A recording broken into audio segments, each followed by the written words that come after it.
오늘 첫 번째 본문 신명기 11장 8절로 17절의 말씀을 저와 여러분이 같이 한 목소리로 봉독하시겠습니다. 그러므로 너희는 내가 오늘 너희에게 명하는 모든 명령을 지키라. 그리하면 너희가 강성할 것이요 너희가 건너가 차지할 땅에 들어가서 그것을 차지할 것이며 또 여호와께서 너희의 조상들에게 맹세하여 그들과 그들의 후손에게 주리라고 하신 땅 곧 젖과 꿀이 흐르는 땅에서 너희의 날이 장구하리라. 내가 들어가 차지하려 하는 땅은 내가 나온 애굽 땅과 같지 아니하니 거기에서는 너희가 파종한 후에 발로 물대기를 채소밭에 댐과 같이 하였거니와 너희가 건너가서 차지할 땅은 산과 골짜기가 있어서 하늘에서 내리는 비를 흡수하는 땅이요 내 하나님 여호와께서 돌보아 주시는 땅이라. 연초부터 연말까지 내 하나님 여호와의 눈이 항상 그 위에 있느니라.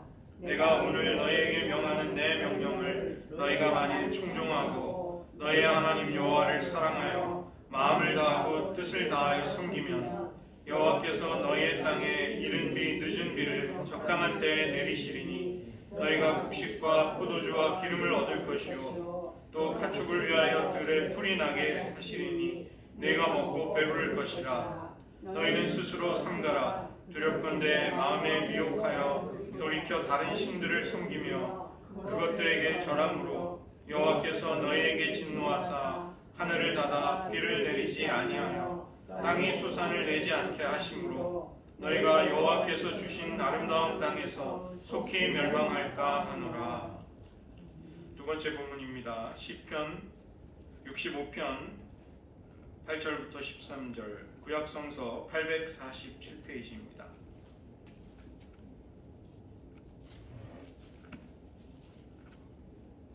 두 번째 본문 시편 65편 8절부터 13절까지의 말씀을 역시 저와 여러분이 같이 한 목소리로 봉독하시겠습니다. 땅끝에 사는 자가 주의 징조를 두려워하나이다. 주께서 아침 되는 것과 저녁 되는 것을 즐거워하게 하시며 땅을 돌보사 물을 대어 심히 윤택하게 하시며 하나님의 강에 물이 가득하게 하시고 이같이 땅을 예비하신 후에 그들에게 곡식을 주시나이다. 주께서 밭고랑에 물을 넉넉히 대사 그 이랑을 평평하게 하시며 또 단비로 부드럽게 하시고 그 싹에 복을 주시나이다. 주의 은택으로 한 해를 반시우시니 주의 길에는 기름방울이 떨어지며 들의 초장에도 떨어지니 작은 산들이 기쁨으로 띠를 띄었나이다. 초장은 양떼로 옷 입었고 골짜기는 곡식으로 덮였음에 그들이 다 즐거이 외치고 또 노래하나이다. 기도하시겠습니다. 하나님, 주님의 눈이 이스라엘 백성들이 들어가 차지할 가나안 땅을 주목하시고 그 땅을 돌보셨듯이 우리들의 심령의 밭이 하나님께서 기쁘게 바라보시며 은혜를 베푸시는 아름다운 마음의 밭이 될 수 있도록 은혜 베풀어 주시옵소서. 모든 말씀 예수님의 이름으로 기도드립니다. 아멘.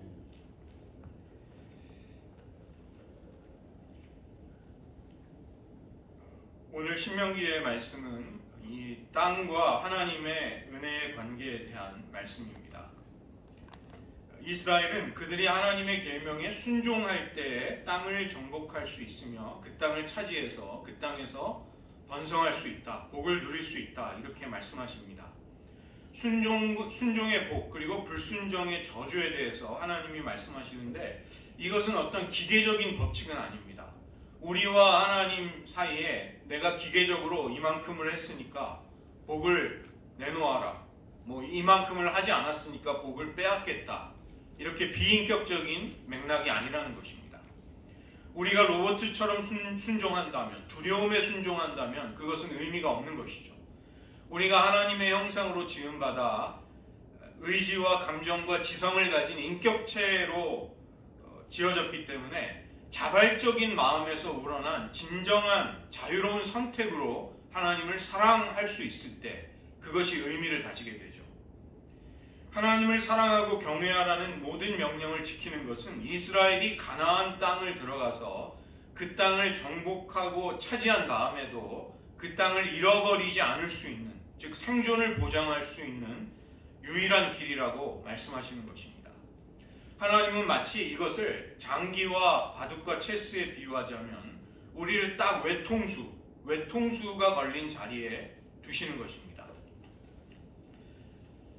우리는 그런 하나님의 의도를 우리를 골탕 먹이고 괴롭히려는 것으로 오해해서는 안 되겠습니다. 하나님이 우리를 사랑하시기 때문에 그렇게 하시는 것입니다.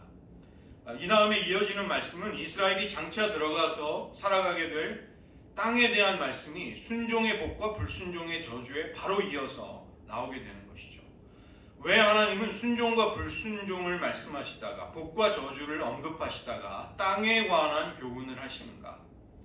이스라엘이 순종할 때 은혜와 복을 누리고 불순종하게 되면 뼈저린 아픔과 고난을 당할 수밖에 없는 그런 삶의 구조 속에 이스라엘을 두셨다는 것을 말하는 것이죠. 이렇게 하신 의도는 최종적으로 그들이 하나님만을 진정으로 사랑하고 의지하고 섬길 수 있는 백성, 그런 사람들이 되기를 하나님이 원하셔서 하신 것입니다.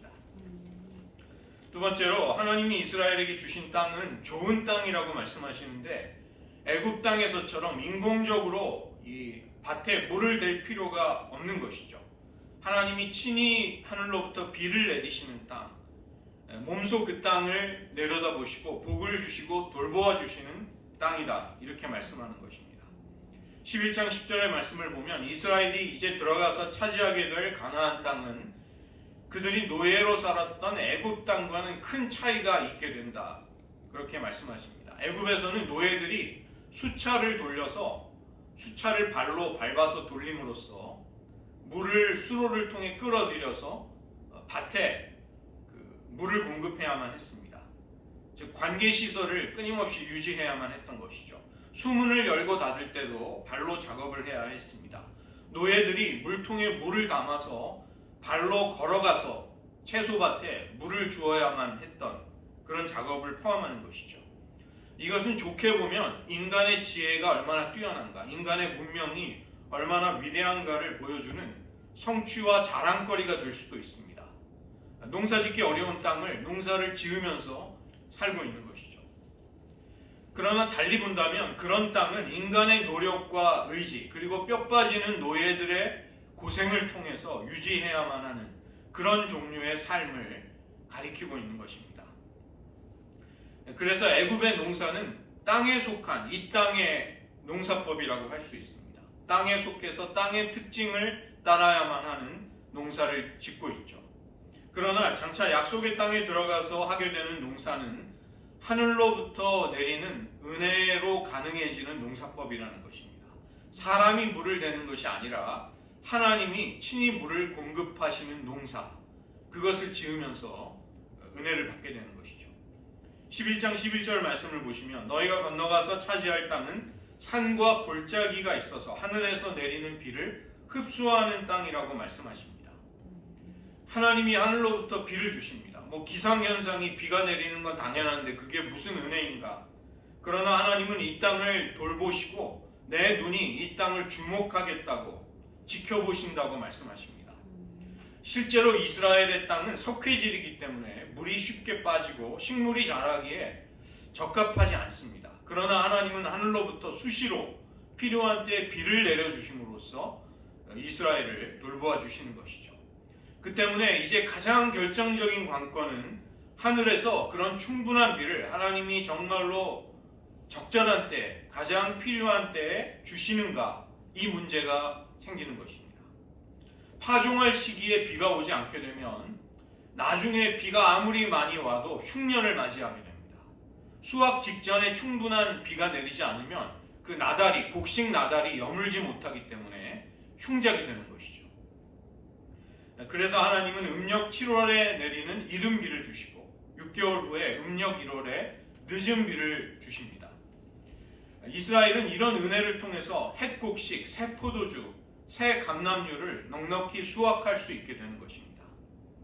그러나 그 땅의 풍요가 하나님이 아닌 가나안 민족들이 섬기는 그들의 신들, 바알과 아세라를 통해서 온다고 믿게 되면, 그래서 그런 우상을 섬기면 이스라엘을 살아가게 하는 하늘의 문이 닫히게 될 것이다. 이것을 경고하십니다. 이것은 이스라엘의 생존에 결정적인 위기와 위험이 찾아오는 것입니다.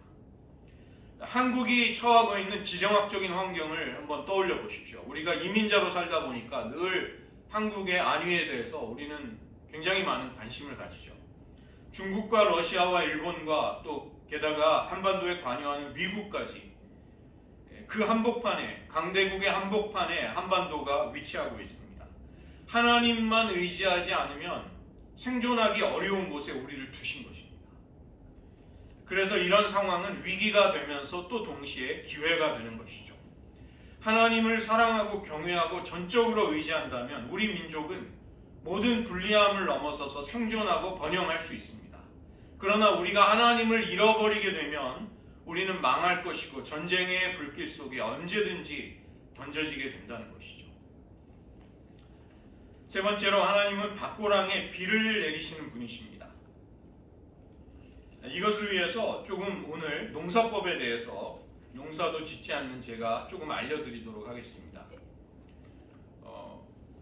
이 밭을 보시면 밭의 구조가 있습니다. 우리가 볼 땐 그냥 땅 같지만 밭은 이렇게 밭이 올라와 있는 두둑이라고 부르는 곳이 있고 내려가 있는 일항이 있고 고랑이 있고 그 다음에 두둑과 고랑을 합쳐서 농업에서는 한 일항이라고 부릅니다. 그리고 우리가 논두렁, 밭두렁이라고 부르는 그런 경계선도 있는 것이죠. 이 두둑이라는 말은 두둑하다, 두껍게, 넉넉하게라는 우리말로부터 온 것입니다. 밭에서 흙을 두둑하게 쌓아 올려서 이렇게 올라오게 만든 부분이죠. 여기에 씨를 뿌리고 파종하고 농사를 짓는 것입니다. 고랑이라는 말은 우리말 골에서 왔는데 골짜기를 뜻하는 것이죠. 산에 골이 있을 때 그것을 산골짜기라고 부릅니다. 산에 내려가 있는 부분. 그래서 고랑은 내려가 있는 부분입니다. 농부는 일부러 밭에 고랑을 만들기도 하고 또 마른 논밭이라 할지라도 장마비가 오면 그 물길이 흘러가면서 고랑을 자연스럽게 만들게 되죠. 일항이라는 것은 우리말의 일다라는 순우리말로부터 나온 것입니다. 우리가 감정이 일다, 옷의 보풀이 일다 그런 뜻, 올라온다는 뜻이죠. 일어난다, 일으킨다 그런 뜻입니다. 흙을 모아서 높게 일으켰다 이런 게 일항입니다. 이 농사에서는 두둑과 고랑을 같이 한 단위의 일항으로 그렇게 세는 것이죠. 그리고 어떤 농부들은 그냥 두둑을 그냥 일항이라고도 부르는 그런 사람들도 있습니다. 논두렁, 밭두렁이라는 말도 있는데 두렁이라는 말은 둔덕이라는 말입니다. 이 밭이 아닌 땅과 밭을 구별하는 경계선에 이렇게 쌓아 올린 구조물, 작게 쌓은 뚝이나 언덕 같은 것, 그래서 그것을 두렁이라고 부르는데 우리 조상들은 그 땅도 아까워서 거기에도 팥이나 콩이나 옥수수를 심었다고 합니다. 이 농사는 인류의 수천 년의 지혜를 모아서 터득한 방법이죠. 그래서 이 밭의 구조에는 제각기의 역할이 있는 것입니다. 두둑, 이 올라와 있는 부분은 씨앗을 간직해서 작물을 키우는 곳입니다. 햇볕을 잘 받기 때문에 성장이 빠르고 비가 많이 와도 그 물이 고랑으로 빠져나가기 때문에 뿌리가 썩지 않도록 해주는 것이죠. 그 다음에 고랑은 바람의 통로와 배수로의 역할을 하고 사람들이 다닐 때에도 이 고랑을 밟고 다닙니다. 고랑의 깊이는 물기가 많은 곳에서는 깊게, 가뭄을 타는 곳에서는 얕게 만들어야 합니다. 오늘 저희가 시편 기자의 말씀을 보았는데 65편 9절과 10절을 보시면 땅을 돌아보시면서 물을 대어 윤택하게 하신다. 하나님의 강에 물을 가득하게 하시고 이처럼 땅을 예비하시고 나서 곡식을 주신다고 말씀합니다. 하나님은 땅이 비옥하고 또 농사가 잘 되는 그런 땅이 되도록 물을 공급해 주시죠. 그런데 그것을 어떻게 공급해 주시는가? 65장 10절을 보시면 주께서 밭고랑에 물을 넉넉히 대사 그 일항을 평평하게 하시며 또 단비로 부드럽게 하시고 그 싹에 복을 주시나이다.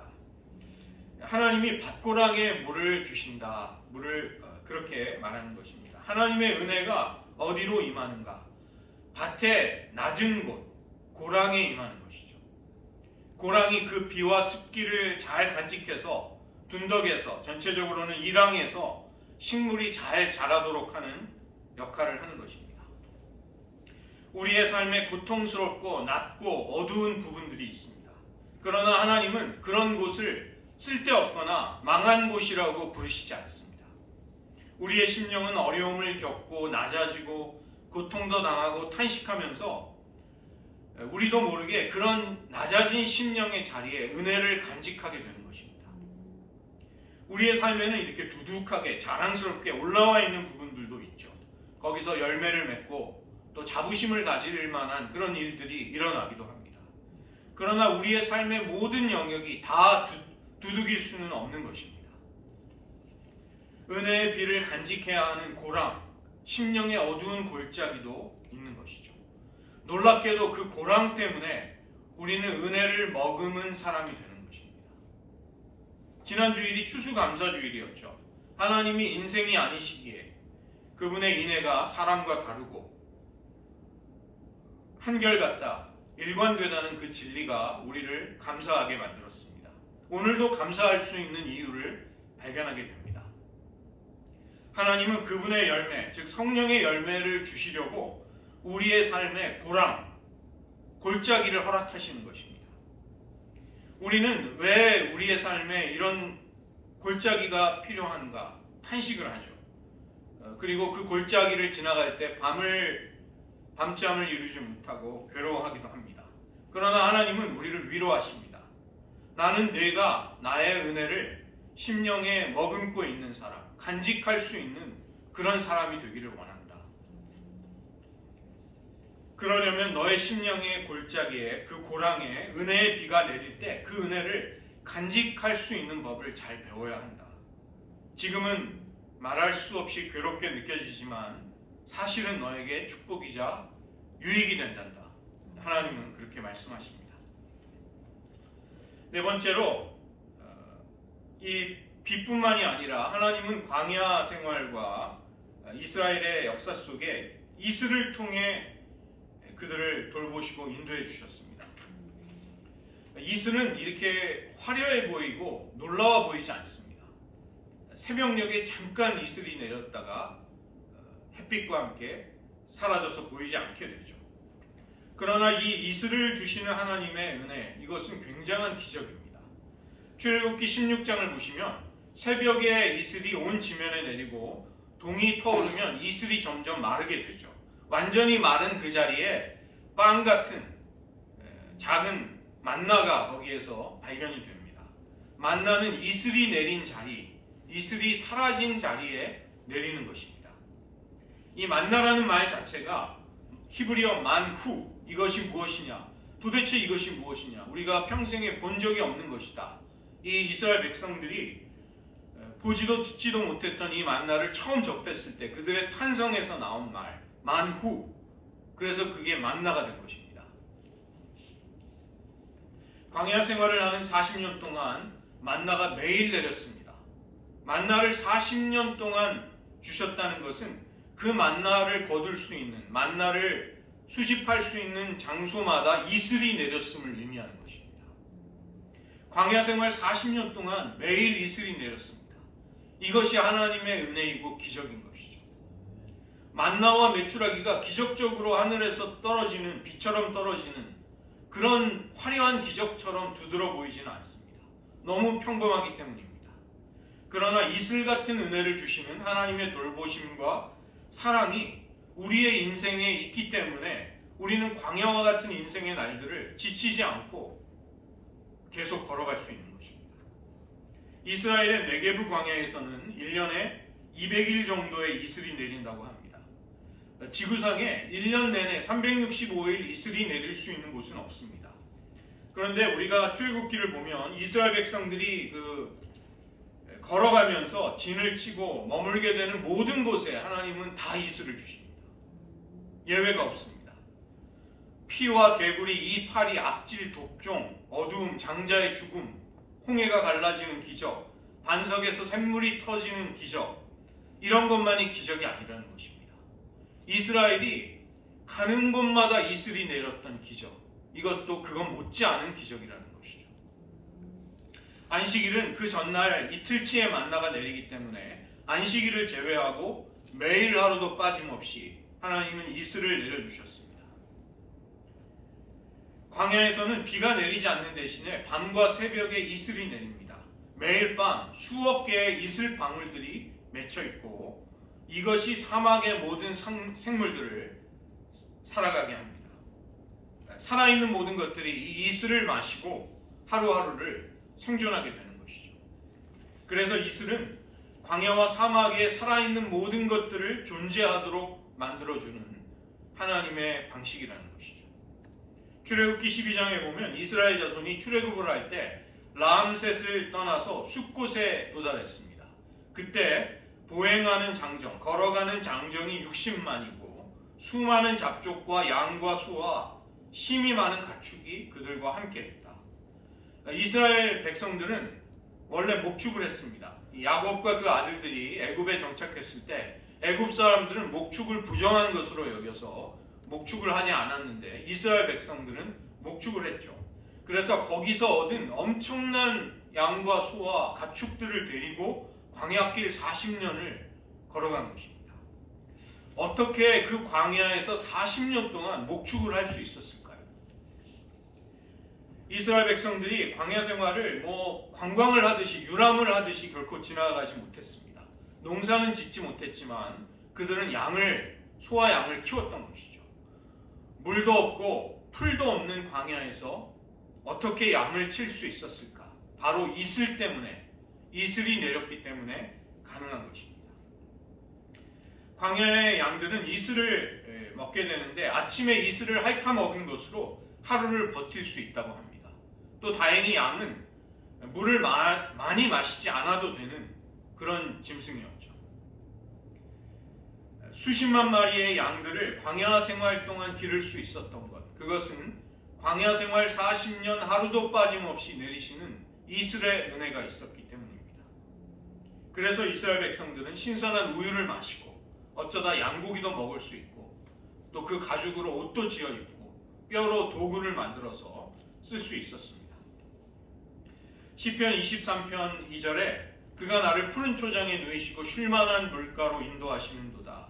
우리가 푸른 초장 하면 떠올리는 것이 뉴질랜드의 푸른 초장, 파란색 아름다운 초장이 쫙 펼쳐져 있는 대평원을 머리에 떠올리는데 그런 뜻이 아닙니다. 이 푸르다는 히브리어가 대쉬인데 이것은 색깔로 푸르다는 것을 말하는 것이 아니라 연한 풀, 막 돋아난 새풀, 그런 풀을, 새로 돋아난 풀을 가리킬 때 대쉬, 푸른 초장이라고 하는 것이죠.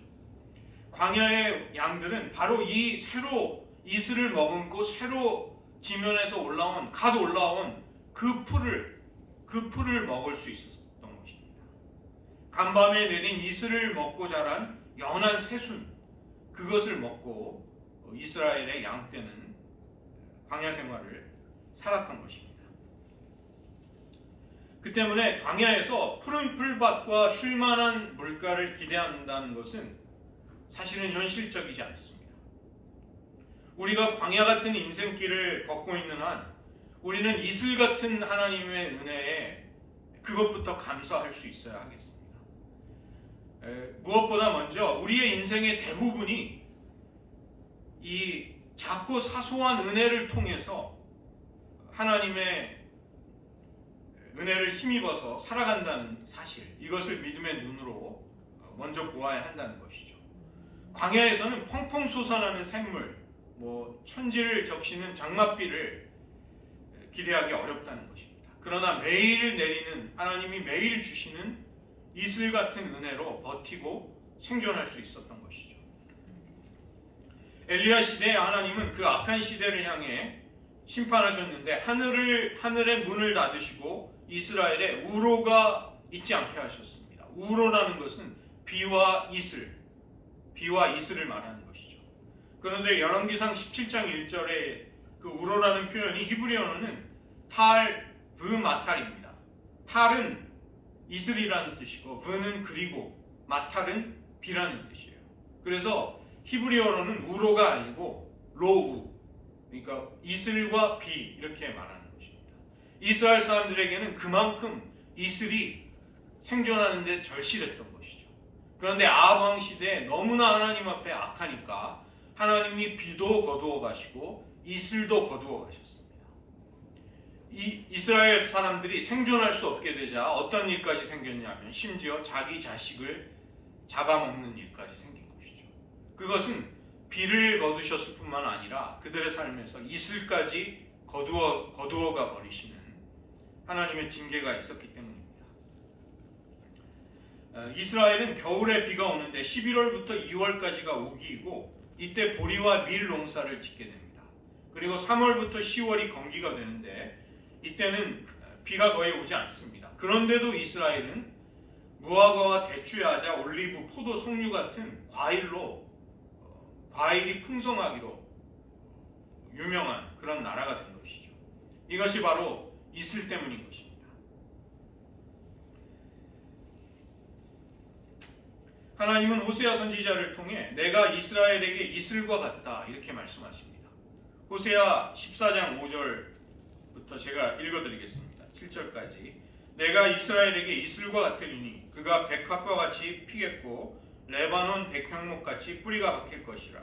그의 가지는 퍼지며 그의 아름다움은 감람나무와 같고 그의 향기는 레바논 백향목 같으리니 그 그늘 아래에 거주하는 자가 돌아올지라. 그들은 곡식같이 풍성할 것이며 포도나무같이 꽃이 필 것이며 그의 향기는 레바논의 포도주같이 되리라. 이런 풍성한 은혜가 어떻게 가능한가? 내가 이스라엘에게 이슬과 같기 때문이다. 이렇게 말씀하십니다.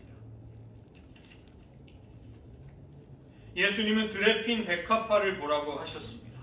그 백합화도 이슬을 먹고 꽃을 피우는 것입니다. 레바논의 백향목같이 거대한 나무도 이슬이 있기 때문에 그 나무가 그렇게 잘 자랄 수 있는 것이죠. 우리는 우리의 생애 속에 정말 폭포수와 같이 부어지는 은혜를 사모합니다. 그런 은혜를 주실 때가 있습니다. 그러나 그런 소위 잭팟, 그런 대박이 터진다는 것은 흔히 있는 일은 아닌 것이죠. 영적인 로또를 만든다는 것은 사실 쉬운 일이 아니라는 것입니다. 우리가 어떤 화끈한 은혜를 받는다고 해서 우리의 성품에 변화가 오고 예수님의 생명으로 살아갈 수 있는 그런 성숙함이 단번에 오지는 않는 것입니다. 우리가 인생의 어두운 밤을 지날 때 하나님은 이슬 같은 은혜를 주시고 알게 모르게 우리는 그 은혜에 심령이 적셔지며 공급을 받게 되는 것이죠. 요란한 장대비가 내릴 때 세상은 소란합니다. 비가 온다는 것을 모두가 다 알 수 있습니다. 그러나 이슬은 소리도 없이 내렸다가 흔적도 없이 사라져버리는 것이죠. 그러나 이스라엘에게 이슬은 매일 내렸습니다. 변함없이 그들을 돌보시는 사랑, 은혜의 공급이 그들을 생존하게 했던 것입니다. 또 만나가 새벽에 주울 수 있었다는 것은 이슬이 새벽까지 있다 말라버리는 자리에 만나가 남겨졌기 때문입니다. 우리가 매일 은혜를 사모하면서 아침부터 하나님을 바라는 심령으로 살아갈 때 이슬 같은 은혜가 우리의 심령을 촉촉히 적셔주십니다. 겉으로 화려하지 않을지라도 그런 신앙은 견실하고 강건해질 수 있습니다. 여러분이 물건을 사실 때 트럭을 보시면 헤비 듀티라는 그 표지를 붙인 물건들이 있죠. 이것은 강한 내구성을 가지고 있기 때문에 그 물건을 아주 혹독한 환경에서 막 굴려도 그 기계가 제대로 작동한다고 할 때 헤비 듀티라고 합니다. 하지만 약한 물건은 우리가 조금 쓰다가 예쁜 것들 쓰다가 망가져 버리면 낭패를 겪게 되는 것이죠. 이슬 같은 은혜를 꾸준히 받게 된 사람은 헤비 듀티, 꾸준히 충성스럽게 하나님을 섬길 수 있게 됩니다. 그러나 내구성이 약한 사람은 고난이 닥칠 때, 자기 삶에 어려움이 임하게 될 때 하나님을 섬기던 자리를 지키지 못하게 됩니다. 그것은 나쁘다는 것이 아니라 연약하기 때문에 그런 것입니다. 내구성이 너무 약하기 때문에 신앙의 유지가 안 되는 것이죠. 하나님은 이스라엘이 가나안에 들어가서 차지할 그 땅을 돌보시고 나의 눈이 그 땅을 지켜보겠노라 그 위에 항상 있겠노라고 말씀하십니다. 하나님이 주목하고 돌보시는 마음의 밭, 심령의 상태는 어떠한 것일까요? 이스라엘 백성처럼 하나님을 사랑하고 순종할 때 복을 누릴 수 있도록 하나님은 우리를 그런 자리에, 그런 삶의 자리에 두신 것입니다. 불순종과 어리석음과 반역으로 고통과 징계를 당하고 심지어는 심판까지 당하지만 이스라엘을 하나님은 버리시지 않습니다. 하늘로부터 내리는 비를 흡수하는 땅처럼 하늘로부터 내리는 은혜를 잘 받아들여서 그 은혜를 심령에 머금고 은혜에 촉촉히 적셔진 심령으로 살아갈 수 있는 것, 그것이 복된 사람인 것이죠. 하나님은 밭의 고랑, 그 골짜기와 낮은 곳에 비를, 습기를 흡수할 수 있게 하십니다. 거기에 물을 간직하게 하시는 것이죠. 우리의 삶에 낮고 천하고 어렵고 힘든 부분이 있을 때 우리는 쓸데없다고 해서는 안 되겠습니다. 하나님이 왜 이런 것을 우리에게 허락하셨냐고 불평하고 원망하지 말자는 것입니다. 도리어 그런 부분이 있기에 우리의 심령이 은혜를 머금고 간직할 수 있게 됨을 감사드리자는 것이죠. 하나님은 척박한 광야 생활을 하는 이스라엘에게 매일 은혜를 주셨습니다. 그것은 사소한 것 같지만 이스라엘이 기적처럼 광야 생활에 생존할 수 있게 하신 하나님의 은혜였습니다. 우리의 삶에도 주목하기 어렵고 쉽게 알아차리기 힘든 평범해 보이는 일상 속에 공급되는 많은 하나님의 은혜가 있습니다. 그 이슬 같은 은혜로 하나님은 우리를 지금도 인도하고 계시는 것이죠. 그래서 그것을 사소하고 작다고 헛되이 내버려서는 절대로 안 되겠습니다. 그것을 소모해버리면 안 된다는 것입니다. 그런 은혜를 잘 간직해서, 잘 흡수해서 우리의 영적인 자양분으로 삼으시기를 원합니다. 하나님이 기뻐하시고 돌보시고 하나님의 눈이 늘 주목하시는 그런 마음의 심령, 마음의 밭을 잘 가꾸시는 모두가 되시기를 주님의 이름으로 축원드립니다. 말씀을 의지하며 저희들 잠시 기도하는 시간 가지겠습니다. 먼저는 우리의 심령과 우리의 나 자신의 마음의 밭이 과연 하나님이 보시기에 어떨지를 이 시간 성찰해 보시기 바랍니다. 우리의 마음밭을 하나님은 내가 친히 돌보며 나의 눈을 둔 땅이다 이렇게 말씀하십니다. 하나님은 우리가 하나님을 의지하고 경외하고 사랑할 때 생존하고 번성할 수 있게 하셨습니다. 또 반면에 하나님을 버리거나 소홀히 대한다면 망하고 고통당할 수밖에 없는 그런 삶의 외통수 같은 자리에 우리를 두신 것입니다. 이것이 때로는 버겁고 부담스럽지만 사실은 그것이 은혜라는 것이죠. 이스라엘은 오직 하늘로부터 오는 비를 흡수해야만 농사를 지을 수 있는 그런 땅에 살았던 것과 똑같은 것입니다. 그렇다면 우리에게 가장 중요한 관건은 무엇일까요? 하나님이 주시는 은혜를 크든 적든 헛되이 쏟아버리거나 소모해버리지 않는 것입니다. 하나님이 주시는 은혜를 잘 간직하고 흡수할 수 있는 심령이 될 수 있는가에 우리의 삶의 성패가 달려있게 됩니다. 이 시간 저희들 기도하고 간구하기 원하는 것은 하나님 우리의 마음의 밭을 은혜를 간직할 수 있는 심령이 되게 하소서. 시편 기자는 하나님이 밭에 고랑에 비를 내리셔서 풍성한 수확을 주신다고 말씀합니다. 우리의 삶의 심령에 어두운 골짜기, 기억하기 싫은 낮은 곳, 왜 고통스러운 삶의 여정이 필요했을까? 우리는 당혹스러워하고 의아해하고 갈등스러워합니다. 그러나 하나님은 우리의 심령의 밭에 있는 그 골짜기, 그 낮은 고랑에 은혜를 주시고 은혜를 간직하게 하시는 것입니다. 여러분의 삶에 이런 어려움들이 있었다면 한번 하나님 앞에 고백드려 보십시오.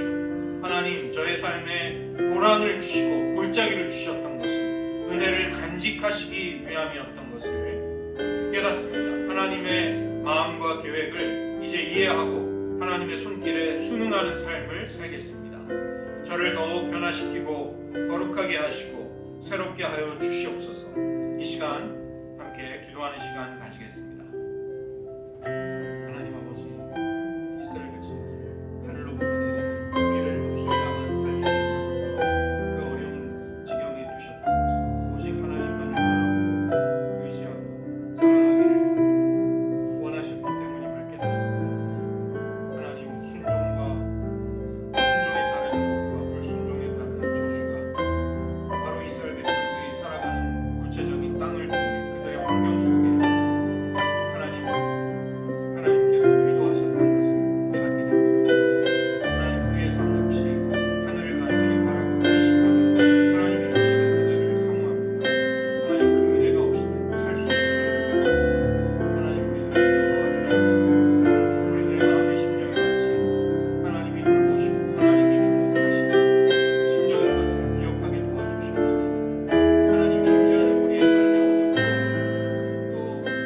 싶지 않은 낮은 골짜기를 통과할 때마다 하나님은 그 골짜기를 그 고랑에 하나님의 은혜를 머금게 하셨습니다. 하나님, 우리가 낮아질 때, 우리가 고통당할 때 우리를 더욱 겸손하게 하시고 우리의 심령이 하나님의 은혜를 흡수할 수 있게 도와주시옵소서. 하나님, 화려한 은혜가 아니라 할지라도 하나님은 이스라엘 백성들과 그 수십만 마리의 양떼를 먹이시고 돌보셨습니다. 하나님, 우리들의 매일의 평범한 일상 속에 하나님이 주시는 은혜가 있기에 이슬 같은 은혜로 우리가 여기까지 살고 생존할 수 있었습니다. 하나님, 하나님께서 베푸시는 은혜가 크던 적던 감사하고 기뻐하고 그것으로 하나님을 높여드릴 수 있는 저희들 되게 하여 주시옵소서. 하나님, 저희들 한 해를 그렇게 하나님의 은혜 속에 살 수 있었습니다.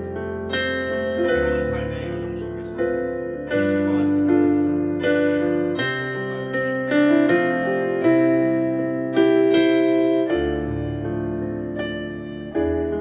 주시옵소서. 기도하겠습니다. 하나님 아버지, 하나님은 순종에 따르는 복과 불순종이 가져오는 저주를 오직 하늘로부터 오는 비를 공급받으며 하나님의 은혜를 통해서만 살아가야 하는 땅에 이스라엘 백성을 두심으로 그들이 하나님만을 사랑하는 백성이 되도록 훈련되게 하셨고 연단 속에 하나님의 백성을 만들어 가셨음을 보게 됩니다. 하나님, 우리들의 삶 역시도 하나님의 하늘을 열어 우리들에게 내려주시는 은혜가 삶의 모든 영역에 임하지 않는다면 우리가 살아갈 수 없는 것을 고백합니다. 하나님, 때로는 그것이 버겁고 곤혹스럽고 어렵게 느껴지기도 하지만 우리를 바로 그런 환경 속에 두신 것조차 하나님의 사랑이요 은혜임을 깨닫습니다. 하나님, 우리의 심령의 어두운 골짜기, 낮은 곳, 그 고랑에 하나님은 은혜의 단비를 내려주시고 우리가 은혜를 심령에 머금고 흡수하는 사람이 될 수 있도록 만들고 계십니다. 하나님께 불평하고 원망하는 대신에 하나님의 크고 작은 모든 은혜에 대해 감사하며 감격하며 기뻐할 수 있는 저희들 되게 하여 주시옵소서. 이스라엘 백성들, 그 수많은 사람들과 수많은 양떼를 하나님은 이슬로 먹이고 키우시고 인도하셨습니다. 평범한 일상 속에 허락되는 하나님의 수많은 은혜가 이슬처럼 우리들에게 공급되고 있음을 깨닫게 하시고 그 하나님의 은혜를 의지하며 더욱 기쁨과 감사함으로 하나님을 섬길 수 있게 하여 주시옵소서. 모든 말씀 예수님의 이름으로 기도드립니다.